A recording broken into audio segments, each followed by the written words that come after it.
पहली रानी की बात खत्म होते ही महल में ऐसा सन्नाटा छा गया जैसे दीवारें भी सच सुनने से डर रही हो। राजा ने पहली बार नज़र उठाकर सीधे पहली रानी को देखा। उसकी आंख में प्यार नहीं था, सिर्फ टूटा हुआ भरोसा था। राजा धीरे से बोले, सबूत। उसने सिंहासन से खड़े होते हुए कहा, अगर ये साबित हो गया कि तुम दोषी हो तो तुम्हारा गुनाह सिर्फ साजिश नहीं बल्कि राजवंश का विनाश कहलाएगा। पूरा दरबार सिहर उठा।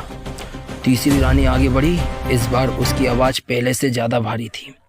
महाराज, पहली रानी ने सिर्फ झूठी साजिश नहीं रची, उसने आपके नाम पर राज की फरमान बदलाए और एक पल रुकी, पिछले राजा की मौत को भी दुर्घटना दिखाया। ये सुनते ही महल में हाहाकार मच गया।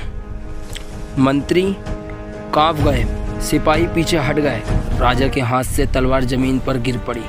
उसकी आवाज़ नहीं निकली लेकिन दिल टूट चुका था। दूसरी रानी रोते हुए बोली, महाराज, ये वही दस्तावेज हैं जिन पर पहली रानी की राजसी मोहर लगी है। यह आदेश आपने कभी नहीं दिए लेकिन आपके नाम पर किए गए। उसने कागज आगे बढ़ाए।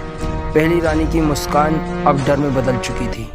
वो चिल्लाई, मैं रानी थी, मुझे हक चाहिए था। अगर मैंने रास्ते से हटाया तो क्या गलत किया? पूरा महल उससे डरने लगा।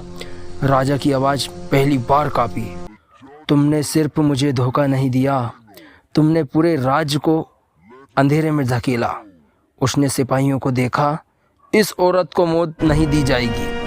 इसे उस तहखाने में रखा जाएगा जहां कोई आवाज़ नहीं पहुंचती, जहां हर दिन इसे याद दिलाया जाएगा कि सत्ता की भूख क्या छीन लेती है। सिपाही पहली रानी को घसीटते हुए ले गए।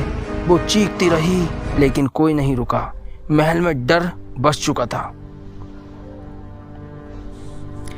राजा सिंहासन पर बैठा लेकिन उसकी आंखों में अब राज नहीं, पश्चाताप था।